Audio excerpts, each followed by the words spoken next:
You are wrong. Kids suck all the spare time out of you. Like when I'm ill, I want my mum. I ended up having a C-section with him because he was breech. I would say that that was the biggest shock to my system.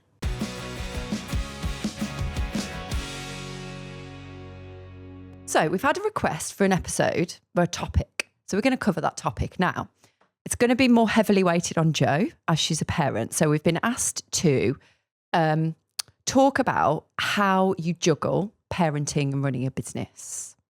Yeah, it's an interesting topic, isn't it? Because I think so many people, I think you'll obviously relate if you are a parent. However, I personally don't think there's that much difference whether you're a parent or not. If you are busy in general and you've got other things or people to look after.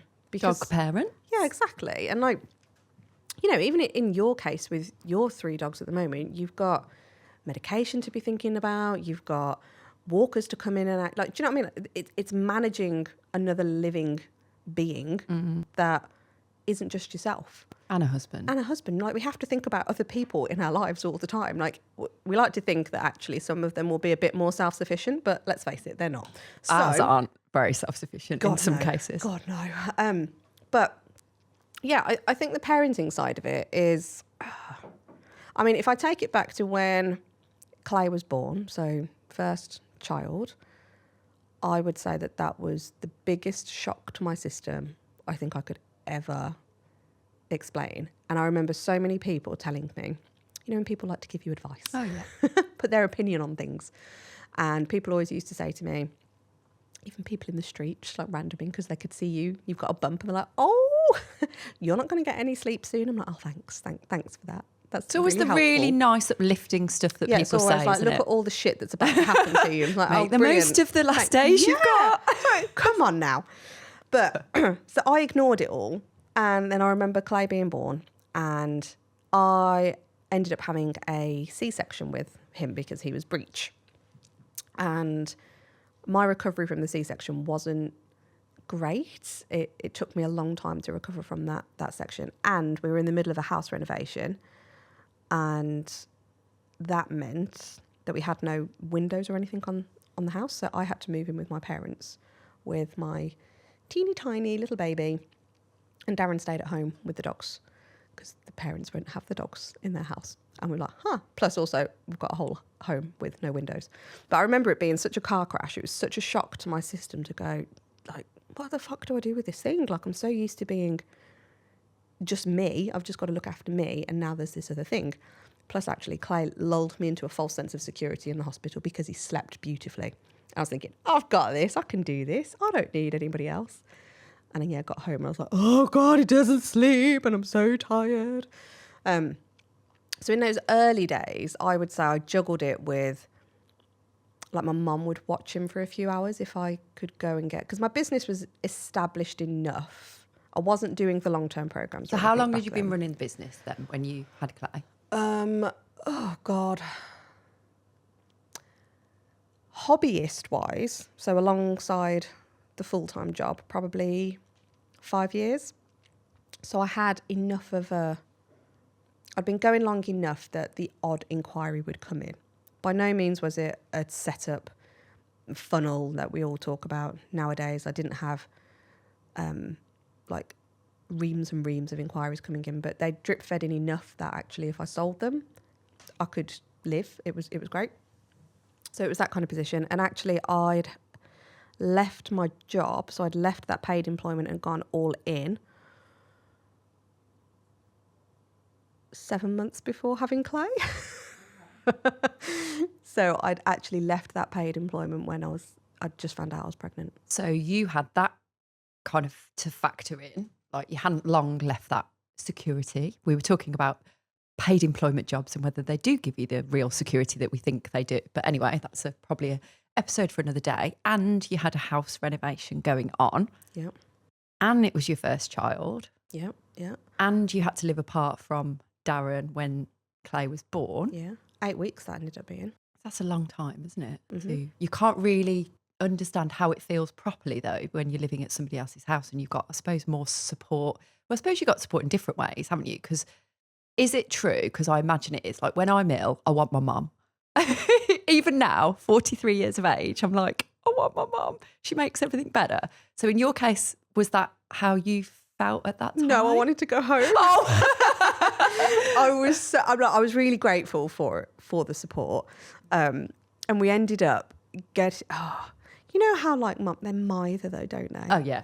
And it was all of this extreme stuff. And I'm like, let me figure it out for myself. I'm quite an independent person, if you hadn't noticed. Really? And I was like, let me figure it out. Like, if I want help, I'll ask for it, type of thing. And then I ended up, or rather we ended up, me and my mum, constructing this I don't even know what you'd call it. It's like the sleep shifts. So the first half of the night, I would stay up and I'd watch TV with my dad downstairs, and I'd have Clay with me, and inevitably he'd like fall asleep in my arms, but I would stay awake. And then at midnight, I would go and so we'd send Mama Sharon, we'd send Sharon to bed at about 6 p.m. I was like, right, you go get some sleep now, like 6 till 12. And then at 12 o'clock, I'm going to come and wake you up so you can have the baby. And that's how we did it for like 6 weeks. And then when I got home, I was like, right, Darren, this is what we're doing. This is what works. And of course, he's like, no fucking clue, because he hasn't been involved in this at all. He just kept coming for like visitation times. 6 till 8, you were allowed to? Well, yeah, because he was trying to do all the building of the house. So it's like a whole big shock to the system. But inevitably, I did have that support at first to go, right, if I got an inquiry in, I'd sell it because I got pretty good at sales. And I'd say to Sharon, I was like, right, can you just watch him for 2 hours whilst I just nip out, go to this appointment, and I'll come back. And that's pretty much what I did. So how many, did you have a set amount of hours you'd work that week, or did you just take it as it came? I just took it as it came. And I suppose you were lucky in the fact that you had that support from your mum and dad to be able to go, could you have them? Could you have him at this time? And you could then be flexible with that inquiry. Yeah, it was really, really useful at that time. And then, but not long after, like literally 3 months later, my sister had her first baby. Oh, of course, yeah. Okay, so very close in age. Yeah. So of course, well, and in our situations, so we're not close with Darren's family aside from one of his sisters. So there's no support on his side. And likewise for my sister, his family is similar. So they don't really spend any time. So it was all on your mum and dad. All grandparent responsibilities landed on my mum and dad. And of course, in my mum and dad's mindset, Kelly, my sister, has got the proper job. So her needs are more important than mine because I can work whenever. She can't. She's got set times. So when it came to babysitting, Kelly won out. And it used to really piss me off. Like I was so, like all the resentment and everything would come up with that. And I really struggled to maintain that relationship with my parents because like, why is it okay that you can have my sister's child at 7:30 in the morning and you won't have Clay until like 9 a.m. Well, Kelly has to be in work for 8 o'clock, so she needs to drop her off at 7:30. But I've got work at 8. Yeah, but you don't need to have work at 8. I was like, yes, I do, because my client's got work at 9, so I'm going to see them before work. And it just became a thing. I wonder how many other people are resonating with what you're saying there about the not taking it as serious, like people not perceiving being a dog trainer or dog walker or dog groomer as a serious profession. Mm-hmm. And in terms of that childcare bit, assuming it's more flexible than anything else should be. Because for argument's sake, you can be as flexible as you want to be in you put the flexibility on yourself, don't you? So if you only want to work this hour to this hour, you can absolutely do it. But as the nature of dog trainers is, we'll take it on whenever, we'll do it whenever. And I suppose that perception drip feeds to family members and that's what we're putting out there, then that's what they're going to probably think. Yeah, exactly that. Like you're not positioning yourself as a business, are you? You're going like, I work I'm all just going to hours. go and do this thing for that person and all this, that and the other. But for me, it very quickly got incredibly frustrating. And again, my personality profile was like, I can't be dealing with this. Like, it's just winding me up too much. So let me take matters into my own hand. That D profile again was like, I'm just going to sort this because I can't deal with and I'm trying to almost make my mum and dad and my sister wrong for their views on it. And it's really hard because, like, in my head, I'm like, you are wrong. Like, you are wrong. How can you not see it? But by me trying to make them wrong, the defences come up, don't they? So it's just causing more arguments than anything. So I decided that actually we're just going to go and look at childcare providers. So I wanted to wait until he was 9 months until I started. You know, because in my head I was like, oh, I kind of want to be that mum that at least I'm there for the air quote maternity leave and then go back to work, even though I was doing the odd bit. But yeah, we ended up finding a childcare provider. And actually, God, you forget this. So Clay was born in the October 2019, then March 2020 hit. So. And what was Darren's job then? What was he doing then? He was a Jaguar Land He was Rover. at Jaguar, so he worked shifts, didn't he? Mm-hmm. Yeah, so I hardly saw him. So he was on night shift, he was on afternoon shift, he was all over the place. So it's just me and Clay. Nobody else was, nobody there. Yeah. And I ended up trying to do some like Zoom things. So Socks released their business in a box during that period. Ended up doing that. Didn't really sell anything off of it though, because it was literally just here's a course. And of course, like, who am I selling it to? Like, there's nobody there. We've both been there. We've done that. I mean, the odd person was there and the odd person bought, but it's not going to sustain me because I didn't have the business set up to But also, that was the first throes of like online stuff, really, because we all panicked and went, we can't actually like see anyone. We've got to just create all this online stuff. But without the knowledge and the strategy, it was literally just a knee-jerk reaction. So we did what we could. Yeah, exactly that. But for me, I actually used that time to go, I'm going to invest in myself here. And that's when I'd already been in personal development world a little bit, but I went a lot heavier during that period. And I invested more money in myself that year. Now, considering I've got no job because I've just left my paid job, really. Got a brand new baby that I don't know what I'm doing with. That's all new. House renovation. I felt like I was on my own. I wasn't completely on my own, but that's how I felt because obviously mum and dad are busy with my niece, Darren's at work, can't see anybody else, there's nothing anybody can do. So why did you make that decision to invest in yourself at that time with all that logical fear probably creeping in and going like, this is not what I should be doing? And everybody everything out there would say, no, don't do that. That's a stupid thing to do. Spend money on yourself. Why did you make that decision? I think I just believed in there's something more out there, and I could see other industries like booming, and ours just felt like it was crumbling at the seams. And I'm like, this doesn't feel right.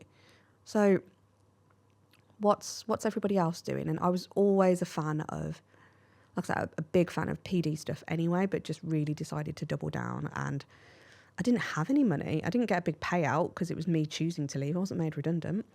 We had no savings because we've just done this massive house renovation. And it was a big renovation. There was a lot going on. It's a hard question to answer because I don't think there was like sometimes people say like, oh, there was this moment and then this thing happened. I actually don't think it was for me. I think it was just this consistency of it's always been there and then suddenly there was time to do it. So maybe it was just that time that my brain opened up a little bit more and there was no distractions from anything to go, well, I'm a bit bored, so let's do something. And what did you have the thought of going, if this doesn't work? No. You didn't have that kind of what if? I just thought, if I did have that thought of like, if it doesn't work, I was like, okay, well, what's the worst? What am I going to do to either get that money back, or what am I going to do? Not if it doesn't work, but like almost what can I do to make it happen? Because it's that catastrophizing in your own head that puts most people off doing a significant investment in anything, really, doesn't it? Moving house or buying another property to let out or spending money on business stuff. Although, again, in this industry, we're happy to spend money on dog knowledge. Doesn't seem to compute the same way.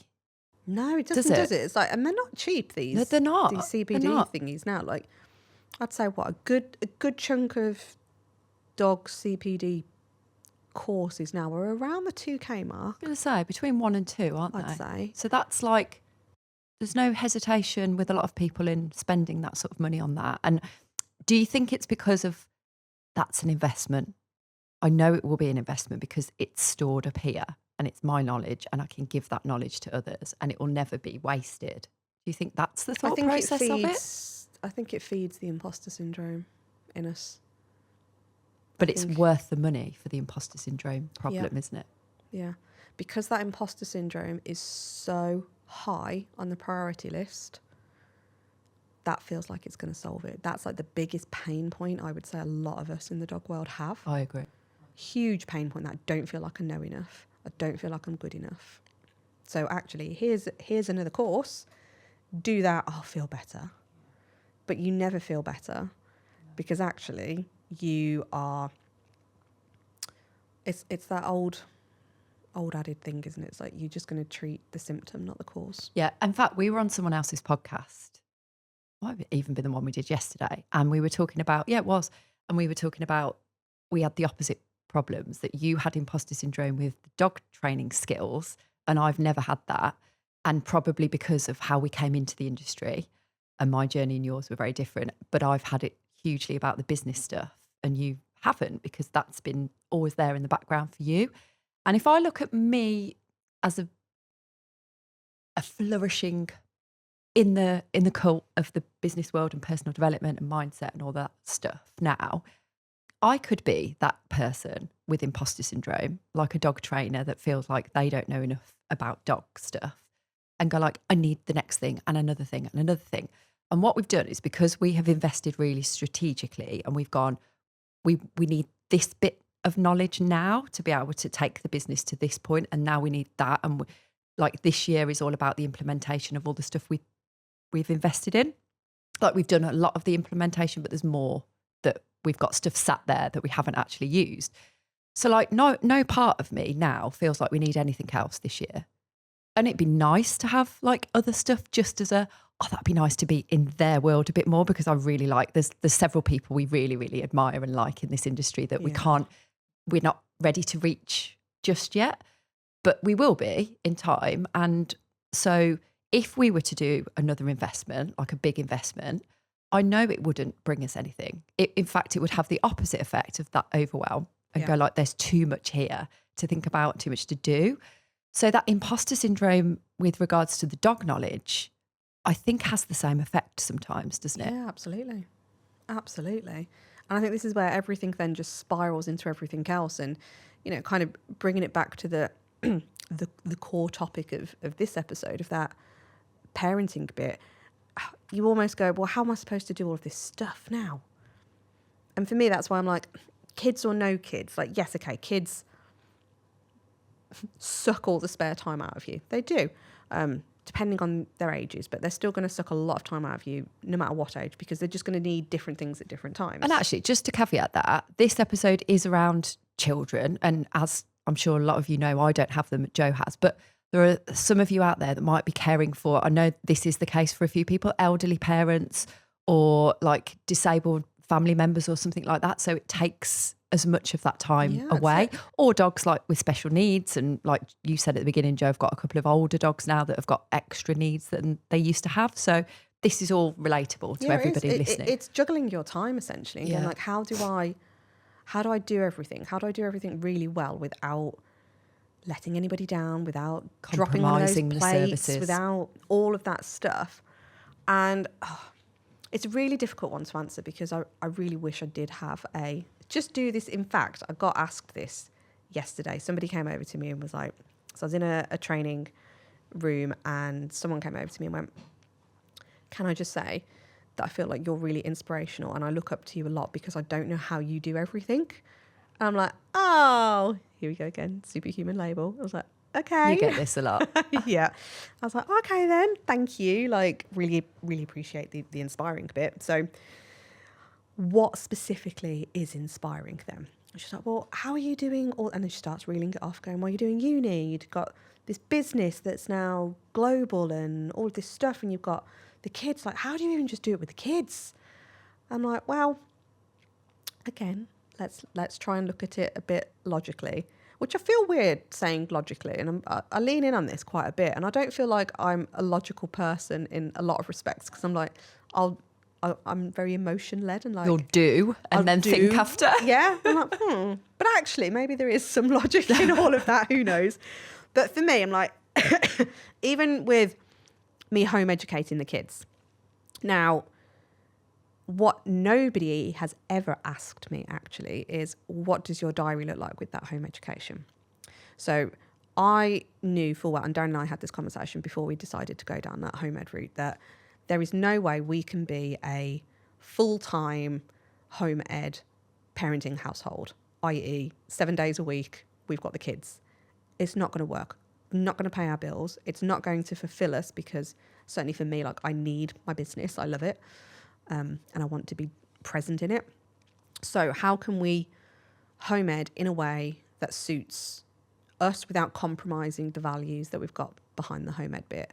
And we were fortunate enough to find this incredible facility sounds like a bit of a dodgy institution, doesn't it? But this provider, here we go, this childcare provider. Facility. Couldn't think of anything else. Offenders facility.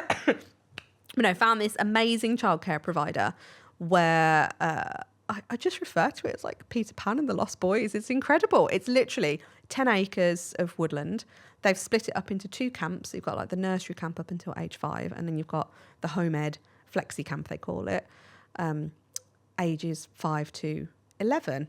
And you can do up to 4 days in there, paid for. I was like, ooh, okay, let's look at it. And anyway, we loved it. And that's where they go. So currently we're utilising them 3 days a week, 9 till 3. Now, if you think about it from a logistics point of view, that doesn't mean I get to work 9 till 3, because I'd have to leave my house about 8:30. So essentially I'll wipe out the morning, because it's breakfast time and getting lunch boxes ready and all that stuff. Drop them off. By the time I get back home, probably like 9:30, after you've done like a few little hellos and a few chit chats at drop off and everything. So my working day would start at 10. Oh, and you've got the dogs to factor into this as well somehow. So working day starts at 10, and I need to leave again at 2:15, 2:20 to get there for 10 to 3. So realistically, like, your working hours are very limited. And that's the same if they went to school, isn't it? You'd Yeah. have to factor the same sort of time in. Yeah. And I know for a lot of people, and I did utilise childcare a lot in the, so when they were in the childminders, they did longer hours. So the childminders, when they were younger, so from that 9 months until two-ish, 2.5, I had them in there. You could drop off at 8 and pick up at 6. And that's what I did, because I was like, this is the time for me to get as much work done as I possibly can. So I spent those early 2 years like really building the foundations of the business and going all in. And even last year, looking at what we've done with CBA, utilising that time that we've got with the childcare provider in those much shorter hours, because technically that's what, like 4 hours a day you're using, and it feels like, how are you going to do any of that? And I think this is where planning is so crucially important. And I remember you and I having this conversation, and we've talked about this on other episodes before anyway. How did you used to feel about planning your diary? Oh my God, it scared the life out of me. You wouldn't do it. I wouldn't do it. You wouldn't go anywhere near it. Really scared me. It scared me because I felt trapped by it. If I was working I felt like it was too rigid. Like if there's something in there in 6 months' time, I was really, really reluctant to do 6-month dog training programs initially. So I started with 3. I was comfortable with that. I can work 3 months ahead. And then I started going to 6 months. And then when you were saying like, we need to put this in the diary for the end of the year. And I'm like, what the? Yeah. We've got clients like this now, though, haven't we? Oh, we have. But I can So totally many of relate them. because I know how it feels. Mm. And how does it fit? And again, I know we've kind of touched on this before, but I think it's important, because how do you manage your time now? Because we're planning up until like mid 2026 at the moment. I love it. I love knowing what's what. And I've gone through my diary yesterday and put some me and Gareth time like weekends where we can either go away or at least we do something together on the weekends, because the weekends are filling up with stuff that we've got going on with being away for this, being away for that. We're here a lot at the studio, weekends for another reason. But I was like, I need to put that in now, because if I don't do it, that's going to run away with me and I'm not going to have anything. But I almost, where that used to panic the hell out of me, now I'm like, but that's okay, because I wouldn't have scheduled anything like that in before. So now I feel really good that I've actually put stuff in for us and gone like, this is like Gareth and Vicky time in this bit. Do you feel like you can actually do more? Yeah. It's weird, isn't it? Yeah. It's really, really weirred how it flips It's like your that brain. contradictory thing, isn't it? It's like you feel like it's Just so restrictive. juxtaposed thing in your brain, yeah. I can't explain it, and I can't, for people who are going through this process and fighting it, literally throwing your toys out of the pram, which is what I did. Poor Joe had to like me go, no, even like the Google Diary switch over. Oh, getting rid of that paper diary was like a massive wrench. So hard. And then I had a digital diary, but it was like not a Google one, because I didn't quite like the colours on the Google the Google calendar. And you were like, no, come on, this is ridiculous. That pained me for months. Yeah. And then I don't know what it was. Then one day I just went, oh no, got rid of it. The app went, didn't it? Yeah. Oh, that's right. So they got rid of the app. And I was like, Joe, I remember messaging her, like there was some panicked, like, be like you say, one of the kids has cut their head off or something. I was like, oh my God, the app's gone. And you were like, well, what are you going to do about it? And I was like, well, Google, it is. And then literally like a day after I transitioned to Google, I was like, what was I worried about? It's absolutely, there was no issue. It was a non-problem. Yeah. Oh, that used to be that phrase, didn't it? It's like it's a non-problem. It's a non-problem. I say this to my mum a lot. Mum, it's a non-problem. Yeah. Why are you But telling I me? think like scheduling and just knowing your time, and you know, I for me, I actually feel like that the opposite at the moment, because my time is so planned, which is the good thing. I like that about my time. But because I've tried to, so this year I've decided that I want to adopt more of a wife role and a mum role, which is unusual for me. Very. Like I thrive in business owner mode. I love it. I know exactly what to do. I know exactly how to get things done, and I'm good at it. So I've said this year I'm going to switch the focus, not switch it completely, because then that'd be a bit weird. But do you know what I mean? Like open up a little bit more time and just be a bit stricter with what I allow to go in my diary. And I actually feel like I've done a really good job at it. However, looking at it because I already had a lot of stuff booked in for this month anyway, as a follow-on from year previous. And I've looked at it and gone, oh my God, I'm actually feeling really overwhelmed and going, how am I going to get everything done? Because I don't feel like I've got as much time as I used to, because I have chosen to go, I'm going to step into wife role a bit more. So actually I've switched my evenings off. I'm like, oh God. And in the grand scheme of things, like I never really did a huge amount of client-facing stuff in the evening anyway. Be like the odd one. But almost knowing that I had that time if I wanted it. And now I feel like I can't have that time because I've said I'm not going to do it. That is what I'm struggling with at the moment. You're struggling with your own boundary that you've I'm put struggling in, with my own boundary, yeah. which is really interesting, isn't it? I'm really struggling with it. I'm still doing it, but I'm struggling with it. It's a wall that I am taking down brick by brick. But that's how it needs to be done. Look at me in the calendar. Like if it hadn't been for that app disappearing, would I still be holding on to it? This is it. And you know what? And I think this is the thing, like you're never going to see change straight away. Like I know full well Darren will be listening to this and he'll be thinking, fucking hell yeah, nothing's changed because I've still got the boys and you're down in Peterborough having a laugh and doing this podcast and all that stuff. But I know, and you know, Vic, like you know that those bricks are coming out piece by piece. I do. And I don't think you'll see it until possibly even 12 months' time, because you're just in the thick of it, aren't you? And I think that juggling bit, like, so I was out at a full day training yesterday, as I've mentioned. I got in about 6:30-ish. No, must have been about 6 p.m.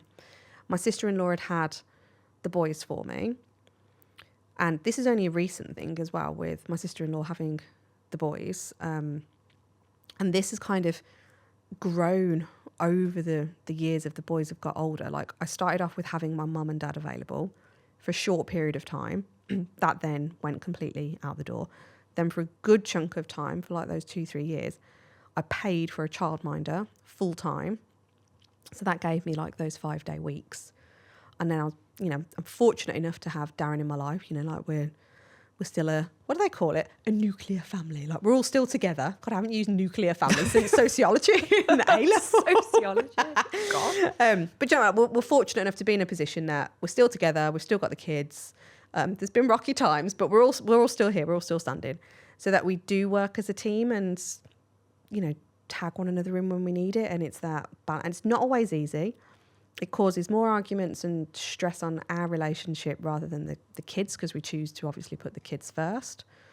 I think that's probably a big challenge for a lot of us out there with kids, or even with dogs. Like if you've got a partner that you're living with that, I don't want to say who doesn't pull their weight, but if you've naturally fallen into like your own roles, care role of also. Well, I'll do this more and then you do that bit more, and we all do it, don't we? Whether you call them the blue and pink jobs, as we kind of, and then you have your purple jobs when either one of you could do them. But you naturally fall into different roles within that environment anyway. So I think when those pressures start to go on those roles and they change, as you all know, that's when it can be a bit challenging. But I think this is where being so structured in knowing exactly what you are doing in the business helps alleviate all of that, because I understand somebody on the outside looking at my life when I start reeling it off, going full-time uni degree, full-time business, global business at that. So all the different time zones we have to account for. The kids, being a wife, still living in a house that's not fully finished. So all of that, it's a lot. Now chuck in my mum, my dad, like there's every possibility that they might be moving in with us this year. So that's a whole other thing that we're going to have to navigate. And you can see how it sounds like, how the fuck are you going to cope with all that? So here's a question. Yesterday you did that 4-day training and you got back at what time? About 6. So someone looking at that, exactly like you've just said, someone from the outside looking in, you've got all that stuff going on. Why on earth would you choose to go and do that for a day when you could be spending time with your kids, working on the business at home, doing client calls, doing something like together with this? Why would you make that choice? What is the reason why you've gone, that is in my diary, it's a whole day, I'm going to go and spend time at that place? Ooh, good question. Do you know what? Being completely honest, in the morning, I felt a bit rough the last few days and I've pushed through on everything. And then yesterday morning, I was like, do I go or do I actually stay at home and tell myself the story that you could do with resting, because we need to be here today to do this recording. Can't cancel that. I could have stayed at home. I could have started my dissertation that I still haven't started. I could have done a load of stuff yesterday. And I did have the thought in the morning. And even whilst it's so fascinating to me that as soon as I had that thought, I actually felt worse. Like it's like my body was trying to prove to me that, yes, you should stay at home today. You do feel bad. I'm going to help you out. I was like, no, I'm going to go. Worst case, I feel shit. I'll just leave. But I'm going to go.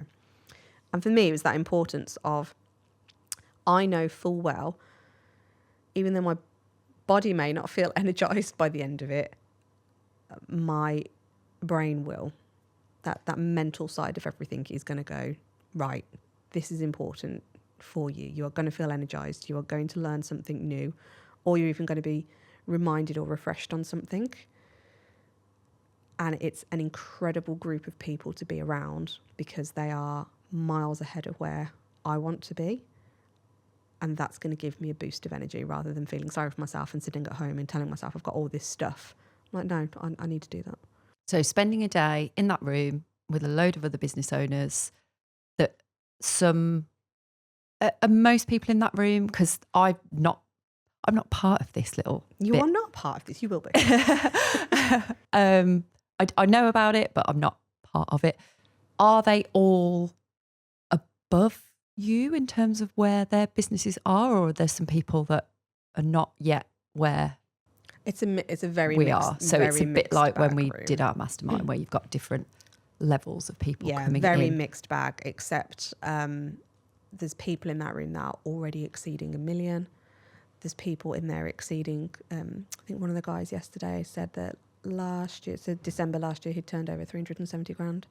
Right, okay. We're just selling a few products online. Oh, okay. So you're in a room full of varying different stages of business. I was going to say abilities, but stages of business. How did you feel at the end of the day being surrounded by all of those people? Incredible. Absolutely loved it. In what way? Brain was on fire, loads of ideas, but not ideas that are going to take us off our path, because we've spent so much time like really hashing out our strategy and going like, we know exactly where we want to go. We know exactly what we're doing this year. It's like, right, how can all of that feed into what we're trying to do? And yeah, your phone was blowing up yesterday with me messaging you all these things going like, look, listen to this. I thought, oh, Joe's at a training. Mm-hmm. It's all coming out. Yeah. But yeah. it's targeted, isn't it, to what we're trying to do? Exactly that. So the payoff of feeling a bit shit in the morning, having those doubts, going, it would be an easy opportunity for me to just, like, I've already got the day blocked out, so I can just do all this other stuff, or I can have a rest and try and get better. And actually having done that and like pushed yourself through it and sacrificed a bit of stuff, it's actually benefited you. And do you know what? For me, I feel like I'm a better parent for it, because I'm passing this skill set and this knowledge down to the boys and going, look what you can achieve.